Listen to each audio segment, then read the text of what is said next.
la galère des chèques. Aujourd'hui, elle est venue s'asseoir sur le plateau pour dire que non, c'est le grand frère. Quand elle connaissait Chèque avait déjà l'argent. Chèque était déjà parti à Touété. Quand elle a connu Chèque était déjà parti à Touété, il était revenu. Sa première go de galère s'appelait Emmanuela. C'est Emmanuela, on a connu à l'aéroport quand Chèque partait pour la première fois. C'est pas madame. Allez, ça, pas la peine de rentrer. On va rentrer. On va rentrer. C'est ce qu'elle veut. On va rentrer. L'essentiel là. Faisons ça là, c'est tout. On a trop pris sur nous. Laissons les détails. On a trop pris. Non, on va pas laisser les détails. Cédric, on va laisser les détails. Nous suffit. Emmanuela, Emmanuela, elle veut nous mettre la honte. C'est bon, c'est bon. Elle veut nous mettre la honte.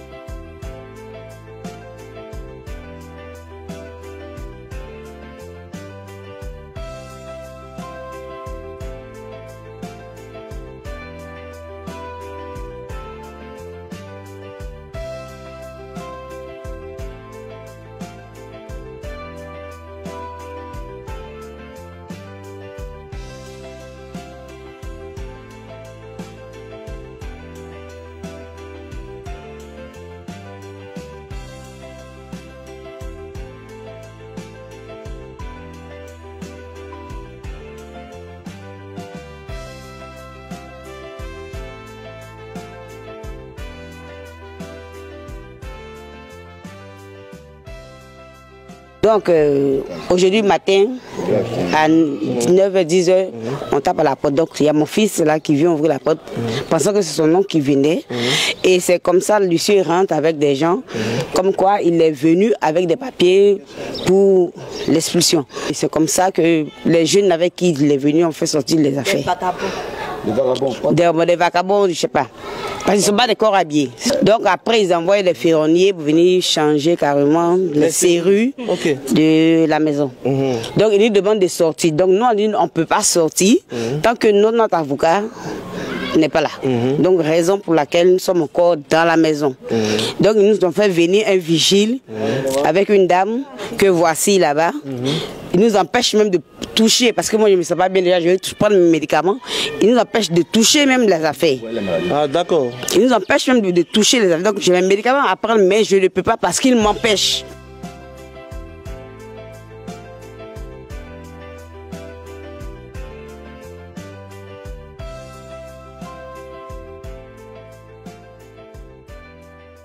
Bonjour à tous, nous sommes là à Faya, cité ATCI, au domicile familial de feu Chèque Thioté. Nous sommes avec sa sœur Vanessa Thioté et Laetitia Thioté, ses deux sœurs. Chèque, il est orphelin de père et de mère. On l'est tous, c'est presque. En son temps, on était à Bobo, jusqu'à ce que Chèque parte. Tous ses amis d'enfance. On a vécu à Trècheville avec notre mère quand notre père est décédé à la psychose. On s'est retrouvé à Bobo-Doumé après le décès de notre mère. Chèque est parti, il nous a ramenés à Angré, dans l'une de ses maisons, pour Rosier. Après Angré, on a demandé à aller à Trècheville, il nous a ramenés à Trècheville. Après Trècheville, on a encore demandé à partir, c'est là qu'on s'est retrouvé à Angré au café 8. Et de là, c'est là qu'il a, ici, il avait des locataires, ça faisait partie de l'une de ses maisons. Et il a arrangé, si vous rentrez, vous allez voir derrière. Normalement, les cours d'ATCI, c'est que des villas. Mais derrière, il a fait une chambre-salon pour notre tante et un studio pour nos cousins. Et il a dit que c'est la maison de la famille. C'est comme ça que nous avons aménagé dans cette maison. Il ne nous a pas ramassé dehors pour venir nous mettre dans l'une de ces maisons. On était ici, on est rentré ici en juin 2016. Quand il est décédé, le soir même, quand je suis arrivée chez lui, je me rappelle très bien, la maman de sa veuve a dit « Ah, Chèque est décédé, parce qu'on a déménagé ici en juin 2016, Chèque est décédé en juin 2017. Que c'est comme si Chèque a senti la chose, parce qu'à Anglais, l'avant-dernière maison, on était dans une location. C'est comme s'il a senti la chose, il a voulu vous mettre, vous sécuriser dans l'une de ces maisons avant de partir. Que ça, là, seulement, madame même sait que c'est votre maison. Elle ne peut pas toucher à la maison. Madame, c'est la femme. C'est la femme. C'est la veuve. Et après, quand on a fini les obsèques et tout, elle nous a dit, ah, que elle sait que la maison, c'est Chèque qui nous l'a donnée. Et comme bon africain, il n'a pas eu le temps de faire les papiers et tout, elle allait nous remettre les papiers de la maison. C'est comme ça qu'on est resté dans l'attente. En septembre, on apprend qu'elle est partie en Angleterre avec les enfants. Septembre de quelle année? 2022. 2022.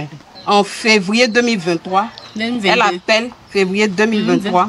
Elle recontacte l'un de mes frères qui est en France qui lui dit que nous, on doit partir de la maison. En février 2023. 2023. Parce qu'elle, elle a vendu. Non, au départ, elle nous a pas dit qu'elle a vendu la maison. Parce que quand elle a commencé à vendre ses biens, mon frère lui a demandé, vu qu'on a appris qu'elle vendait ses maisons. Elle a vendu les maisons de qui? Elle vendait les maisons de chèques. Mon frère lui a demandé, ah, on a appris que tu es en train de vendre les maisons de chèques. Elle dit qu'elle n'est pas en train de vendre les maisons de chèques. Et que ce sont des rumeurs. On a bien voulu croire qu'elle était de bonne foi, jusqu'à ce qu'elle nous dise de quitter la maison. Mais comment se fait-il que, en sachant que c'est la maison de la famille aujourd'hui, la veuve décide de vous mettre dehors? Qu'est-ce qui s'est passé? Pour nous expliquer? On se pose tous cette même question. Parce qu'on ne s'est jamais mixé dans un partage de quoi que ce soit. Depuis les voitures. En fait, ça ne nous dirait pas grand-chose. Peut-être quelqu'un, c'était déjà fort pour nous. Et il faut penser déjà aux enfants. On est tous humains, on sait comment entretenir un enfant, comment ça coûte. On savait qu'à partir de cet instant-là, il n'y avait plus de revenus. Ce qui était là, il fallait pouvoir gérer. On voulait dire que, fait à la mort de traité, vous n'avez pris aucun bien, non. Et tout est revenu à sa famille. Rien du tout. On n'a rien touché. Chaque après de combien de maisons? Il a un immeuble R+4 à Bata, de près de 20 appartements. Tu prends tout ça, tu as pris même l'argent que la Chine a donné. On t'a déjà demandé si on t'a rien demandé. On t'a rien demandé, on t'a pas demandé les biens de chèque. Juste ce qu'il a dit, respecte sa parole, c'est tout. Mais du moment où vous dites qu'elle c'est elle qui a tous les biens, qui a arrêté de tous les biens, je me dis pourquoi est-ce qu'elle vient encore vous enlever de cette maison? Est-ce que vous avez des différends avec elle? C'est ce qu'on veut savoir en fait. Il n'y a jamais eu de différends. S'il y a différents, ça devrait être à elle son niveau. Pas plus tard qu'avant-hier. On était ensemble ici en train de chercher à trouver des solutions. Elle est venue à la maison ici pour qu'on s'asseye, qu'on trouve une solution à tout ce vacarme qui se passe autour de cette histoire de maison qui n'en finissent pas depuis les 1 an et demi. Voilà, donc elle est venue, on s'est assis, on a parlé. On dit bon d'accord, on appelle les autres, on trouve un arrangement et tout. Mais là, on n'a pas encore dit. Vous avez parlé, vous avez dit quoi? On s'est parlé. Elle nous a dit non que, effectivement, elle n'a pas vendu la maison et que cette maison, elle a été mise en garant par Feu Cheikh Tioté. Et que c'est la personne qui a garanti. C'est la personne, voilà. C'est cette personne-là qui est Ami, là. C'est cette personne du nom de Ami Ouattara qui réclame que sa maison, selon les dits. Que la maison a été hypothéquée. Voilà, bon. Donc elle réclame sa maison. Donc elle ne peut pas, elle n'est pas en mesure de rembourser les 120 millions que Cheikh doit à la dame. Donc elle nous demande de libérer la maison. Elle fait croire qu'elle a vendu la maison à une soi-disant dame Ami Ouattara. C'est quelqu'un qui baigne dans le mensonge, la mada vide. On va s'en tenir au fait. Oui, expliquez-le. Elle nous a fait croire qu'elle a vendu la maison à une certaine dame Ouattara, Ami. Et à chaque fois que les gens viennent, c'est avec le nom de la dame qui vient.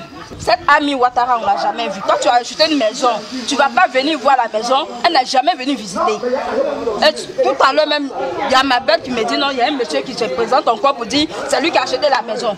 Toi, tu as acheté la maison comment? On achète poisson dans l'eau. Les papiers qui ont dit qu'ils devaient 120 millions, c'est pour ça qu'ils ont vendu la maison. Jamais. On n'a rien vu. Et le pauvre même, elle était ici la semaine dernière. Elle est venue dire à mes frères qu'elle a une maison en son nom à El Mada qui a fait caisser et que nous on doit déménager de la maison. Et elle va mettre sa maison à notre disposition. Pendant qu'elle vit sur un immeuble au garage CFA ici, elle va mettre la maison à notre disposition. Et qu'actuellement la maison est sous bail pendant 1 an et qu'il reste 6 mois. Donc elle va, dans 6 mois, elle va libérer la maison, on va rentrer pour qu'elle ait pu s'acquérir, prendre la maison. C'est-à-dire, non seulement tu dis que tu as vendu la maison, mais là tu veux faire quoi qu'on peut attendre 6 mois et le lendemain tu as fait ma lèves, tu venir mettre les bagages dehors. Pourquoi? Là, vous avez envoyé un ferronnier. Oui, ils vont enlever. C'est quelqu'un va lui donner. Il n'a pas enlevé. Tu vas venir mettre vigile devant notre porte. Pourquoi madame il y a vigile devant ta porte? Pourquoi madame il y a vigile devant ta porte? Non.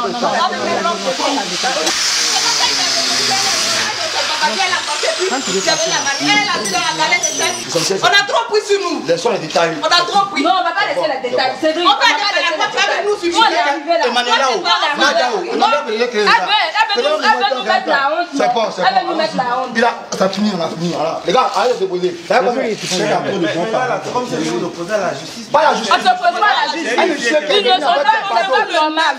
On a rendez-vous le 9 au tribunal. Elle est venue ici avant-hier. Mon frère lui a donné la convocation. Elle a reçu la convocation. Elle a lu la convocation, elle a déposé. Et elle est partie, c'est là qu'elle a appelé pour dire qu'eux, ils arrivent aujourd'hui pour nous déguerpir. Allô, Carole. Donc elle est consciente qu'on est en justice sur quelque chose qui n'est pas encore, fini, qui n'est pas comme ça. que le juge n'a pas encore décidé. On ne peut pas faire appel dans une coup d'appel et toi derrière tu viens déguerpir. Donc, t'as posé au grand frère, pose la question. C'est quel document lui ont présenté pour qu'on puisse venir nous déguerpir? Demande-lui la cause.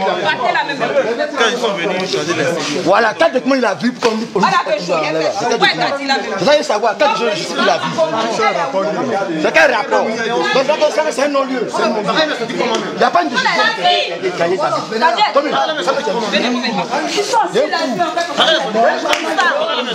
facilement comme ça, on fait sortir les bagages. Vous êtes assis là.